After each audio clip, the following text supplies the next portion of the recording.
শুভ বিজয়া দশমী বন্ধুগণ। আজকে হচ্ছে আমরা নবমীর দিনে কোথায় কোথায় প্যান্ডেলে ঘুরেছিলাম সব কিছু নিয়ে বিস্তারিত প্যান্ডেল তুলে ধরেছি। তাই আপনাদেরকে বলবো যে ভিডিওটা আজকে অনেক মজাদার হতে চলেছে। আজকে আমরা দেখাবো যে খড়গপুরের সব থেকে বড় বড় প্যান্ডেল। তাই আপনাদের কাছে আমার অনুরোধ রইল যে আপনারা ভিডিওটা শেষ পর্যন্ত দেখুন। তো চলো বন্ধুরা, আজকের ভিডিওটা শুরু করা যাক। Hello guys, good morning. আজকে সকাল সকাল ঘুম থেকে উঠে গেছি। আজকে ভোরের যে সৌন্দর্যটা সেটা শেয়ার করছিলাম, তারপরে একটু সামান্য জগিং করে আমি বাড়ি ফিরছিলাম। বাড়িতে ফিরেই দেখি যে দাদা গাড়ি সার্ভিসিং করতে লেগে গেছে, তার কারণ আজকে যেতে হবে ঠাকুর দেখতে। কোথায়? From to Dubai. তারপরে আমরা স্নান খাওয়া দাওয়া করে আমি আর ভাই দুজনে মিলে বেরিয়ে পড়লাম বাইক নিয়ে।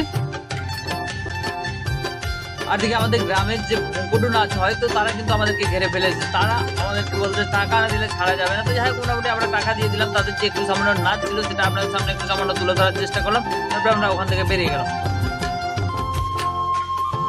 হঠাৎ দেখি যে দুবাই যেতে গিয়ে আমরা চলে গেছি সাউথ আফ্রিকায়। গাইস, এখানে দেখা যাচ্ছে যে সাউথ আফ্রিকায় কালো গায়ে কালো মোষ সবকিছু এখানে কিন্তু দেখা যাচ্ছে। তো সেটাই আপনাদের সামনে একটু সামান্য শেয়ার করে দিলাম।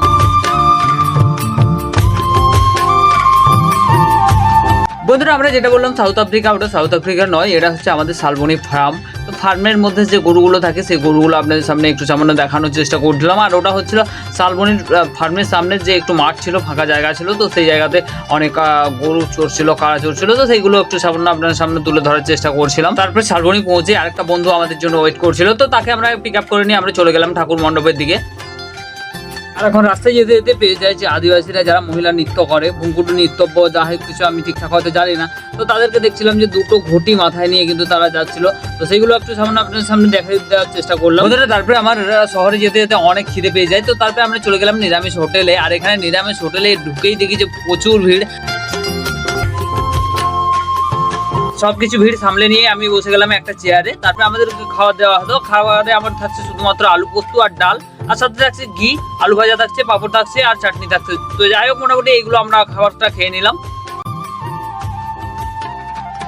তারপরে আমরা ফাইনালি পৌঁছে যাই খড়গপুরে। আর খড়গপুরে ঢুকেই প্রথম যে প্যান্ডেলটা দেখলাম সেটা হচ্ছে ব্যাঙের ছাতা। তো যাই হোক, মোটামুটি এই প্যান্ডেলটা অনেকটা সুন্দর লাগছিল। আমরা ভেতরে গিয়ে একটু সামান্য ছবি নিয়ে নিলাম। এখন তিনজন আছি, ঠিক আছে। তিনজনের মধ্যে আমাদের একটা কমপ্লিট হয়েছে, যেটা একটু আগে দেখালাম, ঠিক আছে। এখন আমাদের দুবাই শহর অনেক দূর। তো বন্ধুরা, এর পরবর্তী প্যান্ডেলে আমরা চলে গেলাম। এর পরবর্তী প্যান্ডেলের কিন্তু গেটটা অনেকটাই সুন্দর লাগছিল। তো সেটা আপনার সামনে একটু সামনে দেখানোর চেষ্টা করলাম। আর এই প্যান্ডেলটা হয়েছে আমাদের ভূতের যে কঙ্কালের প্যান্ডেল, তো সেটাইও রয়েছে। তো আমরা একটু সামান্য ভেতরে গিয়ে দেখবো।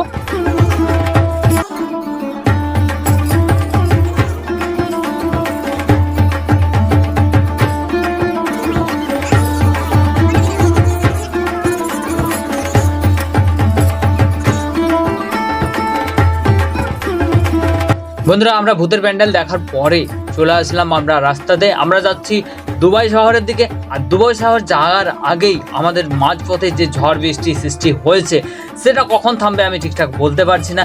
তবে আশা রাখছি যে মায়ের আশীর্বাদ থাকছে, সেটা কিন্তু খুব তাড়াতাড়ি ছেড়ে যাবে। যাই হোক, মোটামুটি সেই অপেক্ষার অবসান ঘটলো শেষে।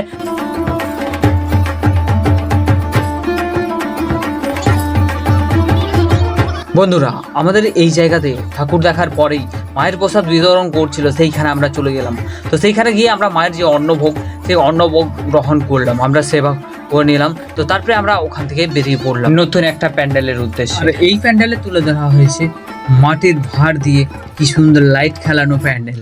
তো এই প্যান্ডেলের থিমের হয়তো ঠিকঠাক নাম জানি না আমি। তো আপনারাই যদি জেনে থাকেন অতি অবশ্যই কমেন্টে জানাবেন, ঠিক আছে। তো চলুন ভিডিওটা দেখুন।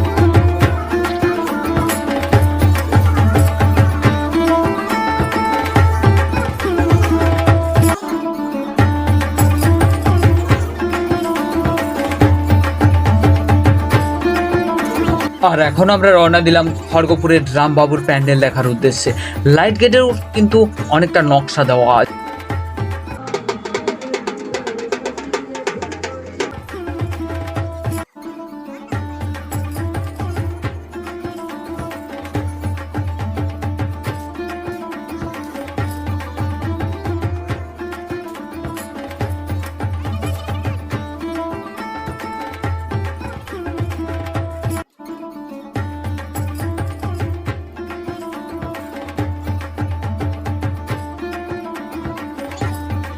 আমাদের রামবাবু প্যান্ডেল দেখা কমপ্লিট হয়ে গেছে। এখন আমরা যাবো নেক্সট একটা হচ্ছে বাঁশের প্যান্ডেলে, যেটা অনেকটা সুন্দর আর অনেকটা হাতের কাজ দিয়ে তৈরি করা।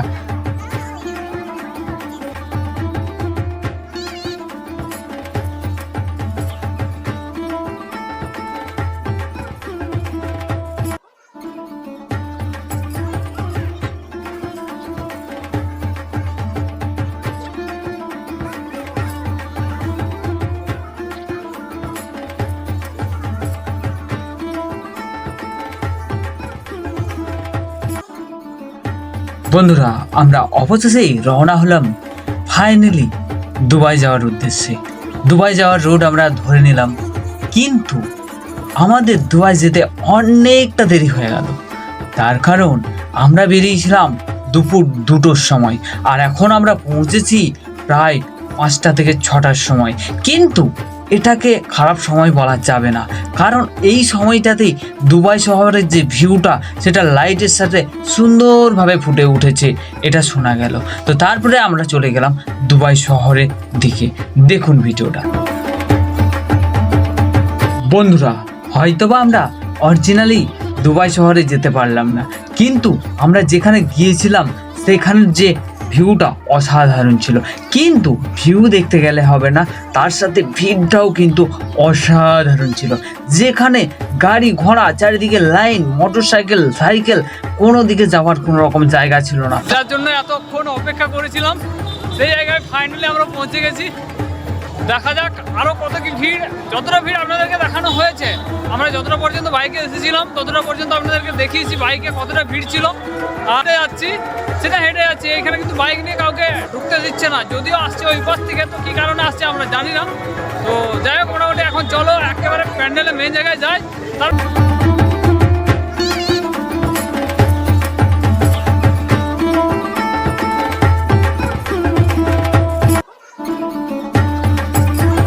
অবশেষে আমি একটাই কথা বলবো, দেখুন বন্ধুরা, জায়গাটা হয়তো অনেকটা ছোট ছিল, কিন্তু দুবাই শহরের যে সিটিটা সেটাকে বর্ণনা করার জন্য সত্যি কথা বলতে জায়গার প্রয়োজন হয় না।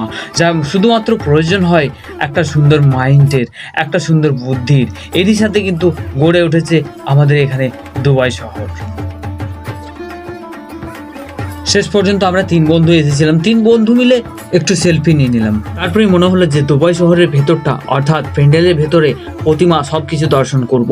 আর সব কিছু দর্শন করার জন্য যে ভিড়টা জমা হয়েছে, মনে হচ্ছে যে 1-1.5 ঘন্টায় মনে হচ্ছে ক্লিয়ার হবে না। তো যাই হোক, আমরা কোনোরকমভাবে ঠিকঠাক জায়গায় পৌঁছে আমরা লাইন দিয়ে আমরা ঠাকুরের মন্দিরের একেবারে ভেতরে চলে গেলাম।